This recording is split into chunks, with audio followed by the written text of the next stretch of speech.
कावेरी जी अपने पति की हालत देखकर बहुत दुखी थी, क्योंकि उनके पति रामकिशन जी को अस्थमा का दौरा पड़ा था। उनकी छाती से ऐसी खरखराहट की आवाज आ रही थी, मानो कोई पुरानी मशीन बंद होने से पहले आखिरी बार शोर मचा रही हो। वो बिस्तर की चादर को मुट्ठियों में थामे हुए थे और हवा के एक एक घुट के लिए मछली की तरह तड़प रहे थे। ये सब देखकर उनके बगल में बैठी उनकी पत्नी कावेरी जी के हाथ पैर फूल गए। 70 साल की उम्र में उनका शरीर वैसे ही कमजोर हो गया था और अब पति की यह हालत देखकर उनकी रूह कांप गई। कावेरी जी ने घबराहट में टेबल पर रखा इनहेलर उठाया। उन्होंने जल्दी से उसे रामकिशन जी के मुंह में लगाया और पंप दबाया। 1 बार, 2 बार, 3 बार, लेकिन इनहेलर से दवा की फुहार नहीं निकली। सिर्फ खाली हवा की आवाज आई।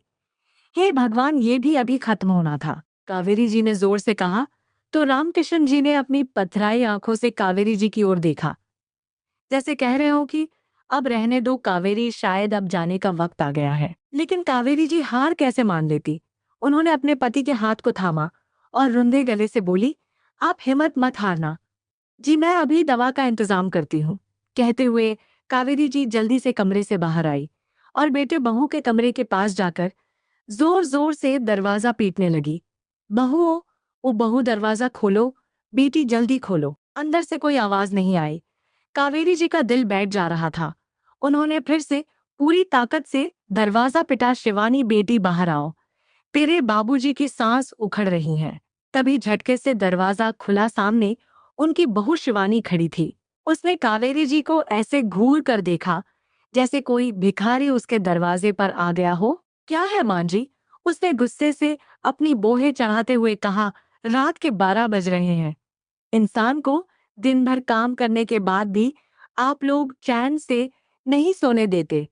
क्या नाटक शुरू हो गया अब ये? तो कावेरी जी गिड़गिड़ाते हुए बोली, बहू, नाटक नहीं है। तेरे बाबूजी को दौरा पड़ा है। उनका इनहेलर खाली हो गया है। वो मर जाएंगे। बहू, तू एम्बुलेंस बुला दे या किसी डॉक्टर को फोन कर दे। मैं तेरे सामने हाथ जोड़ती हूँ। कहते हुए कावेरी जी ने अपने दोनों हाथ जोड़ लिए, लेकिन शिवानी ने एक पल के लिए भी कावेरी जी की लाचारी को नहीं समझा। उसने दीवार पर लगी घड़ी की तरफ देखा और एक गहरी उबासी लेते हुए बोली, मां जी, आपको पता है ना, रात में डॉक्टर को घर बुलाने की फीस कितनी है? पूरे 5,000 रुपए लेते हैं। वो सिर्फ नफ्स देखने के, और सुमित अभी शहर से बाहर है। मेरे पास घर के लिए बचे पैसों के अलावा कोई फीस नहीं है। ये सुनकर कावेरी जी को लगा जैसे किसी ने उनके सीने में खंजर उतार दिया हो। जिस पिता ने अपनी पूरी पेंशन इस घर की ईंटों में लगा दी, उनकी बहू उनकी जान का सौदा कर रही थी। कावेरी जी रोते हुए बोली, बेटी, पैसे मैं बाद में दे दूंगी। हमारी पेंशन आते ही काट लेना, पर अभी फोन कर दो, वो तड़प रहे हैं। शिवानी ने बड़ी बेरुखी से जवाब दिया, उफ माँ जी, आप भी ना इमोशनल ब्लैकमेल बहुत अच्छा कर लेती है। जाइए, उन्हें गर्म पानी पिला दीजिए, ठीक हो जाएंगे। ये रोज का ड्रामा है उनका, मुझे सोने दीजिए। कल मुझे किटी पार्टी में जाना है। इससे पहले कि कावेरी जी कुछ और कह पाती, शिवानी ने उनके मुंह पर ही धड़ाम से दरवाजा बंद कर दिया। हॉल में फिर से सन्नाटा छा गया। उस बंद दरवाजे ने कावेरी जी को बिना बोले ही बता दिया था कि अब इस घर में उनकी और उनके पति की कोई कीमत नहीं बची है। वो अपमान और दुख के बोझ तले दबी हुई वापस अपने कमरे की ओर मुड़ी। कमरे में रामकिशन जी अब भी वैसे ही तड़प रहे थे। कावेरी जी ने धीरे से कहा, मैं हूं ना, कुछ नहीं होने दूंगी आपको। लेकिन उन्हें खुद नहीं पता था कि वो क्या करेंगी। तभी बिजली कड़की और कमरे में एक पल के लिए रोशनी हुई। कावेरी जी की नजर अपनी कलाई पर पड़ी। वहां सोने के 2 कंगन चमक रहे थे। कावेरी जी ने तुरंत अपने आंसू पोंछे। उनकी आंखों में अब बेबसी की जगह एक कठोर फैसला था। उन्होंने अपने कलाई से कंगन उतारे। आज एक पत्नी अपनी सुहाग को बचाने के लिए अपनी सबसे कीमती निशानी बेचने जा रही थी। 30 सालों तक ये कंगन उनकी कलाई का हिस्सा रहे थे, जैसे शरीर का कोई अंग हो। उन्हें उतारते ही ऐसा लगा जैसे उन्होंने अपनी आत्मा का एक टुकड़ा निकालकर अलग रख दिया हो। उन्होंने एक आखिरी बार तड़पते हुए अपने पति की ओर देखा और रूंधे गले से बुदबुदाई कि हिम्मत मत हारना, मैं अभी आई, यमराज से लड़कर भी आपकी सांसें वापस लाऊंगी। कहते हुए उन्होंने घर का भारी मुख्य दरवाजा खोला। बाहर बारिश की बूंदें बरस रही थी। कावेरी जी ने अपना पल्लू सर पर रखा और उस अंधेरे में बाहर कदम रखा। बाहर की सड़कें जो दिन में शान से चमकती थी, आज पानी में डूबी हुई थी। कावेरी जी के घुटनों में दर्द था, लेकिन आज उन्हें दर्द महसूस नहीं हो रहा था। उन्हें सिर्फ एक ही आवाज सुनाई दे रही थी, उनके पति की उखड़ती हुई सांसें। गली के आवारा कुत्ते उन पर भौंक रहे थे, लेकिन कावेरी जी को आज डर नहीं लग रहा था, क्योंकि डर तो पीछे उस कमरे में छूट गया था, जहां उनका सुहाग मौत से लड़ रहा था। भीगते हुए कावेरी जी कॉलोनी के नुक्कड़ पर स्थित मेडिकल स्टोर के पास पहुंची तो दुकान बंद थी। कावेरी जी का दिल डूब गया। उन्होंने पागलों की तरह लोहे के शटर को पीटना शुरू कर दिया। गुप्ता जी, दुकान खोलिए, भगवान के लिए दुकान खोलिए। उनकी आवाज बादलों की गड़गड़ाहट में दब रही थी। काफी देर बाद शटर के नीचे से थोड़ी रोशनी आई और शटर आधा उठा। अंदर से गुप्ता जी ने नींद भरी आंखों से बाहर झांका। सामने भीगी हुई बदहवास सी कावेरी जी को देखकर वो हक्के बक्के रह गए। अरे चाची जी, आप इतनी रात को क्या हुआ? कावेरी जी ने सांस लेने की कोशिश की, लेकिन शब्द हलक में ही अटक कर रह गए। वो फूट फूट कर रो पड़ी। बेटा, तुम्हारे अंकल जी, उन्हें सांस नहीं आ रही है, वो मर जाएंगे। बेटा, मुझे वो बड़ा वाला इनहेलर और ऑक्सीजन का सिलेंडर दे दो, अभी के अभी। गुप्ता जी थोड़ा हिचकिचाए। चाची जी, वो ऑक्सीजन सिलेंडर तो बहुत महंगा है और पुराना वाला हिसाब भी अभी बाकी है, मालिक ने उधार देने से मना किया है। ये सुनते ही कावेरी जी की रही सही हिम्मत भी टूटने लगी। उन्हें समझ आ गया था कि समाज का ये असली चेहरा है। सम्मान सिर्फ तब तक है जब तक जेब में पैसा है। उन्होंने अपनी मुट्ठी खोली। गीली हथेली पर सोने के वो 2 कंगन चमक रहे थे। उन्होंने कांपते हाथों से वो कंगन काउंटर पर रख दिए। ये लो बेटा। कावेरी जी की आवाज में एक अजीब सी खनक थी। कांच के टूटने जैसी। ये 22 कैरेट के हैं। तुम्हारे सिलेंडर की कीमत से बहुत ज्यादा है। इन्हें गिरवी रख लो, बेच दो, या जो करना है वो करो। बस मुझे मेरे पति की सांसें दे दो। गुप्ता जी उन कंगन को और फिर उस बुढ़ी माँ की आंखों में देखते रह गए। शर्म से उनकी भी नजरें झुक गई। उन्होंने चुपचाप कंगन गले में रखे और दवाइयां, छोटा पोर्टेबल ऑक्सीजन किट निकालकर कावेरी जी के हाथों में थमा दिया। कावेरी जी ने एक पल भी नहीं गंवाया। वो सामान सीने से चिपकाए उस तूफान में वापस अपने घर की तरफ दौड़ी। जब वो कमरे में पहुंची तो रामकिशन जी का शरीर शांत पड़ चुका था। कावेरी जी के मुंह से एक चीख निकलने ही वाली थी कि उन्होंने देखा कि रामकिशन जी की सांसें ऊपर नीचे हो रही थी। वो जिंदा थे। कावेरी जी ने झटपट ऑक्सीजन मास्क उनके मुंह पर लगाया और पंप चालू किया। दवा का असर होने में कुछ मिनट लगे, जो कावेरी जी के लिए सदियों जैसे लग रहे थे। धीरे धीरे रामकिशन जी की सांसें स्थिर होने लगी। उनके चेहरे पर नीलापन कम होने लगा। तब जाकर कावेरी जी ने चैन की सांस ली। सुबह की पहली किरण खिड़की से अंदर आई। तूफान अब थम चुका था, लेकिन घर के अंदर का सन्नाटा अभी भी गहरा था। रामकिशन जी ने अपनी आंखें खोली तो उनकी नजर सबसे पहले नीचे जमीन पर बैठी अपनी पत्नी पर गई। कावेरी जी की आंखें सूजी हुई थी, बाल बिखरे थे। ये देखकर रामकिशन जी घबरा गए। अरे भाग्यवान, तुम पूरी रात नहीं सोई, कहते हुए उनकी नजर कावेरी जी के हाथों पर गई। और ये क्या, तुम्हारे कंगन कहाँ गए? ये सुनकर कावेरी जी ने अपनी सुनी कलाई को अपने पल्लू से ढक लिया तो रामकिशन जी सब समझ गए। उनकी आंखों से आंसू बह निकले। उन्होंने कमजोर आवाज में कहा, कावेरी, मेरी चंद सांसों के लिए तुमने अपने कंगन बेच दिए। ये जीवन इतना भी कीमती नहीं था पगली। कावेरी जी ने मुस्कुराने की कोशिश की, लेकिन उनकी आंखों में आंसू थे। क्या बात करते हो जी, कंगन बिक गए तो क्या फर्क पड़ता है मेरे लिए? मेरा सबसे बड़ा गहना तो आप ही हैं। अगर आपको कुछ हो जाता तो मैं इन सोने के टुकड़ों का क्या करती? तभी बाहर से बहू की जोर से हंसने की आवाज सुनाई दी। ये सुनकर अचानक रामकिशन जी ने अपने आंसू पोंछे। उनकी आंखों में अब बीमारी की थकान नहीं थी, बल्कि कठोर निर्णय की चमक थी। उन्होंने भारी आवाज में कहा, कावेरी, अब और नहीं, बहुत हो गया। अपना सामान बांध लो। जिस घर में हमारी कोई इज्जत नहीं, उस घर में हम एक पल भी नहीं रहेंगे। लेकिन हम कहाँ जाएंगे? जी, कावेरी जी ने भारी आवाज में कहा तो रामकिशन जी सख्त आवाज में बोले, जहां भी आएंगे, लेकिन यहाँ से तो अच्छी जिंदगी जिएंगे। तो कावेरी जी कांपते हाथों के साथ अपना सूटकेस तैयार करने लगी। कुछ देर बाद सीढ़ियों से उतरते हुए सुमित की आवाज आई, मांझ, नाश्ता मिलेगा या नहीं, 9 बज गए हैं और ये घर में इतनी शांति क्यों है। कहते हुए सुमित की नजर ड्राइंग रूम में रखे सूटकेस और कुर्सी पर बैठे अपने पिता पर गई तो वो वही ठिठक गया। उसे रात की घटना का रत्ती भर भी इल्म नहीं था, या वो शायद जानना ही नहीं चाहता था। ये क्या हो रहा है, कहीं जा रहे हो क्या, उसने लापरवाही से पूछा, जैसे कोई किसी मेहमान से पूछता हो। रामकिशन जी ने धीरे से अपनी गर्दन घुमाई और बेटे को देखा। हाँ बेटा, उनकी आवाज में ना गुस्सा था ना शिकायत, बस एक गहरा सुनापन था। हम जा रहे हैं, हमेशा हमेशा के लिए।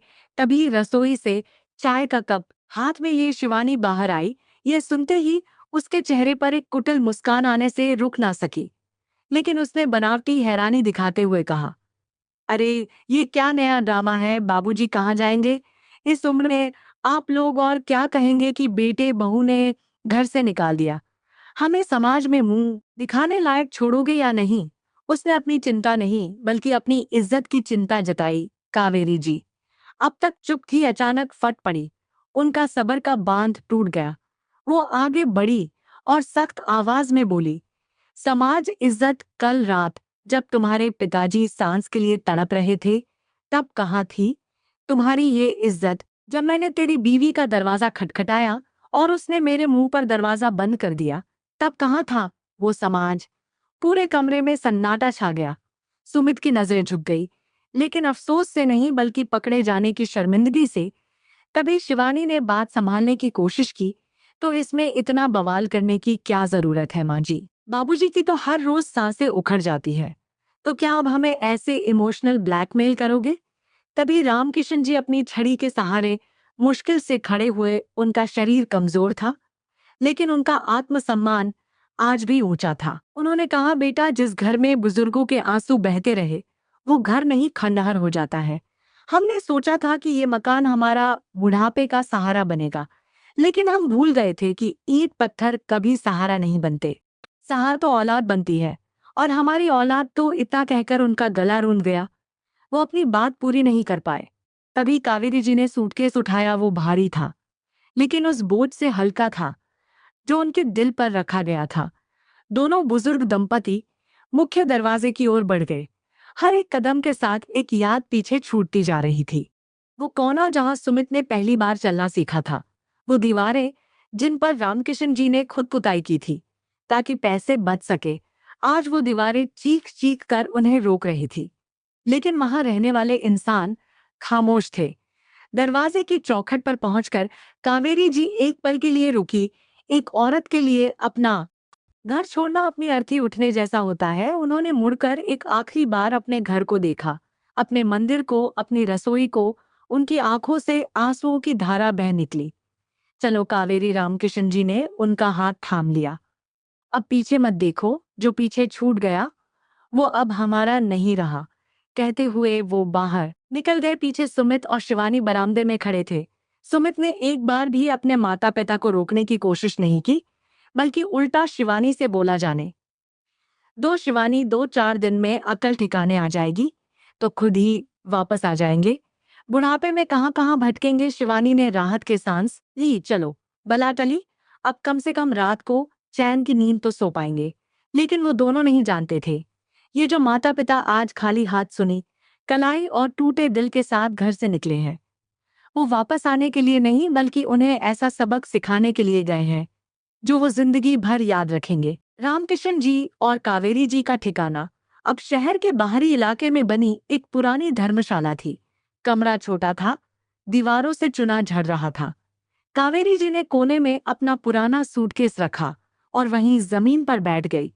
उन्होंने अपना पसीना पूछा और कांपती आवाज में बोली, अजी, अब आगे क्या होगा, क्या हम यही रहेंगे। तो रामकिशन जी ने मुड़कर अपनी पत्नी को देखा। उनकी आंखों में अब भी वही दृढ़ता थी। वो धीरे से बोले, कावेरी, ये धर्मशाला उस घर से तो लाख गुना बेहतर है। वहां हमारा दम घुटता था, यहाँ कम से कम हम अपनी मर्जी के मालिक हैं। रही बात आगे की तो बस तुम देखते जाओ, भगवान के घर देर है, अंधेर नहीं। उधर शिवानी और सुमित के चेहरे पर एक अजीब सी आजादी की चमक थी। अगले दिन सुमित और शिवानी डाइनिंग टेबल पर बैठे पिज्जा और कोल्ड ड्रिंक की पार्टी कर रहे थे। तभी शिवानी हंसते हुए बोली, सुनिए जी, मैं तो सोच रही हूँ कि मांझी और बाबूजी वाले कमरे की दीवार तुड़वा दे हैं, उसे होम थिएटर बना देंगे। वैसे भी उस कमरे में पुरानी दवाइयों की बदबू आती रहती थी। हाँ यार, तुम सही बोल रही हो। वैसे भी सच में सुकून मिल गया, रोज रोज की चिक चिक से। वरना कभी दवा ला दो तो कभी डॉक्टर बुला दो, कान पक गए थे मेरे। अब हम अपनी लाइफ अपने हिसाब से जिएंगे। सुमित को लग रहा था कि वे जीत गए हैं। उन्हें लग रहा था कि उन्होंने एक बोझ उतार फेंका है, लेकिन उन्हें ये नहीं पता था कि ये उनकी आखिरी हंसी थी। तभी टिंटोन दरवाजे की घंटी बजी, हंसी का शोर थमा। इस समय कौन आया होगा? शायद कोई डिलीवरी वाला होगा, कहते हुए सुमित दरवाजा खोलने गया। सामने पुलिस की वर्दी में दो हवलदार और एक काले कोट में वकील खड़ा था। वकील के हाथ में एक मोटी फाइल थी। सुमित का दिल एक पल के लिए धक से रह गया। जी आप कौन? वकील ने अपने चश्मे को ठीक किया और एक सरकारी लिफाफा सुमित की तरफ बढ़ाया। क्या आप श्री रामकिशन शर्मा के पुत्र हैं? जी हाँ, सुमित ने घबराते हुए जवाब दिया। पीछे से शिवानी भी दरवाजे पर आ गई। पुलिस को देखकर उसके चेहरे का रंग उड़ गया। तभी वकील ने गंभीर आवाज में कहा, मैं एडवोकेट शास्त्री हूँ। ये बेदखली का नोटिस है। आपको ये घर खाली करने के लिए 24 घंटे का समय दिया जाता है। ये सुनकर सुमित के पैरों तले से जमीन खिसक गई। उसे लगा जैसे उसने गलत सुन लिया हो। क्या क्या बकवास कर रहे हो? आप लोग घर खाली करेंगे? ये मेरा घर है, बाबूजी ने ये घर मेरे नाम किया था। Gift deed? जी हाँ, गिफ्ट डीड है मेरे पास। वकील ने एक व्यंग्यात्मक मुस्कान के साथ फाइल खोली। मिस्टर सुमित, गिफ्ट डीड थी, अब नहीं है। रामकिशन जी ने अपनी गिफ्ट डीड रद्द करवा दी है। शिवानी चीख पड़ी, झूठ है, ये दी हुई चीज वापस नहीं ली जा सकती। तभी वकील ने कड़क आवाज में कहा, कानून पढ़िए मैडम। अगर संपत्ति उपहार में देते समय ये शर्तें हो कि बच्चे माता पिता की देखभाल करेंगे और बच्चे ऐसा करने में विफल हो रहे हैं, तो वो उपहार धोखाधड़ी माना जाता है और संपत्ति वापस ली जा सकती है। और रामकिशन जी ने साबित कर दिया है कि आपने उन्हें दवा और भोजन तक के लिए तरसाया है। तभी सुमित बीच में ही कूद पड़ा, लेकिन हम कोर्ट जाएंगे, हम इस नोटिस को नहीं मानते। तभी वकील ने एक और कागज उनकी तरफ बढ़ाया, जरूर जाइए कोर्ट, लेकिन फिलहाल ये घर रामकिशन जी चैरिटेबल ट्रस्ट की संपत्ति है। उन्होंने आज दोपहर ही अपनी सारी जायदाद, ये घर और अपनी जमा पूंजी एक ट्रस्ट को दान कर दी है जो अनाथ बच्चों के लिए काम करता है। अब आप लोग एक अनाथालय की जमीन पर अवैध कब्जा करके बैठे हैं। ये सुनकर सुमित के हाथ से कोल्ड ड्रिंक का गिलास छूटकर जमीन पर गिर गया। कांच के टुकड़े ऐसे बिखर गए जैसे उसका घमंड बिखर गया हो। पुलिस वाले ने डंडा जमीन पर पटकते हुए कहा, साहब का आर्डर है, कल सुबह 10 बजे तक घर खाली हो जाना चाहिए, वरना सामान सड़क पर फेंक दिया जाएगा। साइन करो। यहाँ अब सुमित और शिवानी दोनों पत्थर की मूर्तियों की तरह खड़े थे। उनके गले से आवाज नहीं निकल रही थी। जिस होम थिएटर के सपने वो देख रहे थे, वहां की छत भी अब उनके सर से छिन चुकी थी। उधर धर्मशाला के उस छोटे से कमरे में रामकिशन जी ने कावेरी जी से कहा, सो जाओ कावेरी, आज बहुत सुकून की नींद आएंगी। आज मैंने उन्हें वो पाठ पढ़ाया है जो किसी स्कूल की किताब में भी नहीं लिखा होता। कावेरी जी की आंखों में आंसू थे, लेकिन इस बार दुख के नहीं बल्कि न्याय के आंसू थे। अगले दिन ठीक सुबह 10 बजे पुलिस ने घर को सील कर दिया। जिस घर पर बेटे बहू कल तक राज कर रहे थे, आज उन्हें धक्के मारकर बाहर निकाला जा रहा था। पड़ोसी जो कल तक उनकी शानो शौकत देखकर जलते थे, आज तमाशा बनकर खड़े थे। हाथ में कुछ बैग और चेहरे पर जिल्लत की कालिक पोते दोनों सड़क पर आ गए थे। उनके पास अब ना घर था, ना इज्जत, और ना ही वो माता पिता जो कभी उनकी ढाल बनकर खड़े थे। तभी डर और लालच ने उन्हें उस धर्मशाला तक पहुंचा दिया जहां रामकिशन जी और कावेरी जी ठहरे हुए थे। धर्मशाला के आंगन में बैठे माता पिता को देखकर सुमित और शिवानी दौड़ते हुए आए और उनके पैरों में जा गिरे, बाबूजी हमें माफ कर दीजिए, हमसे बहुत बड़ी गलती हो गई। सुमित फूट फूट कर रोने लगा, हमें सड़क पर मत आने दीजिए, लोग थूक रहे हैं हम पर। शिवानी भी कावेरी जी के पैरों में बैठकर बोली, माँ जी, आप तो माँ है ना, आप कैसे देख सकती हैं कि आपके बच्चे सड़क पर आ जाए, बेघर हो जाए। बाबूजी को समझाइए ना कि वो नोटिस वापस ले ले। मैं आपके पैर दबाऊंगी, आपकी सेवा करूंगी, कभी शिकायत का मौका नहीं दूंगी। तभी कावेरी जी कुछ कहती, उससे पहले ही रामकिशन जी ने सख्त आवाज में कहा, यहाँ तमाशा मत करो, खड़े हो जाओ। आज तुम यहाँ इसलिए नहीं आए हो कि तुम्हें अपनी गलती का एहसास है, बल्कि तुम यहाँ इसलिए आए हो क्योंकि तुम्हें उस छत की जरूरत है जो मैंने तुमसे छीन ली है। नहीं बाबूजी, हम सुधर गए हैं, सुमित की गिड़गिड़ाया। लेकिन रामकिशन जी ने उसे हाथ उठाकर चुप करा दिया। चुप रहो। तुम दोनों, जब एक पिता अपनी पूरी जिंदगी की कमाई अपने बच्चों के नाम करता है तो वो सिर्फ वसीयत नहीं करता, अपना बुढ़ापा गिरवी रखता है। मैंने तुम्हें मकान दिया, तुमने उसे ईंट पत्थर समझा। मैंने तुम्हें अपनी सांसें सौंप दी, पर तुमने उसका सौदा कर दिया। कहते हुए रामकिशन जी की आंखों में आंसू आ गए, लेकिन आवाज नहीं डगमगाई। तुम कहते हो माफ कर दो, ठीक है। एक पिता के तौर पर मैं तुम्हें माफ करता हूँ, लेकिन उस इंसान को मैं कैसे माफ कर दूं जिसने मेरी पत्नी, तुम्हारी माँ के कंगन बिकवा दिए, जिसने उस रात भर बारिश में भीगने पर मजबूर कर दिया। वो कंगन सिर्फ सोना नहीं थे, मेरा स्वाभिमान थे, और तुमने उस स्वाभिमान को ही कुचल दिया। कहते हुए रामकिशन जी ने अंतिम फैसला सुनाया। वो मकान अब अनाथालय बन चुका है, उन बच्चों के लिए जिनके पास माँ बाप नहीं है, और तुम लोग के पास माँ बाप होकर भी तुम अनाथ हो गए हो। जाओ अब यहाँ से अपनी मेहनत से अपना घर बनाओ। शायद तब तुम्हें पता चले कि एक एक ईंट जोड़ने में कितना खून पसीना लगता है। अब दोनों बेटे बहू समझ गए कि अब कुछ नहीं हो सकता। वो रोते हुए, खाली हाथ और भारी कदमों के साथ वापस लौट गए। तो दोस्तों, रामकिशन जी ने अपने बेटे बहू के साथ सही किया या गलत, अपनी राय कमेंट बॉक्स में जरूर बताएं। कहानी अच्छी लगी हो तो प्लीज वीडियो को लाइक करें, शेयर करें, और अगर चैनल पर पहली बार आए हैं तो प्लीज चैनल को सब्सक्राइब जरूर करें।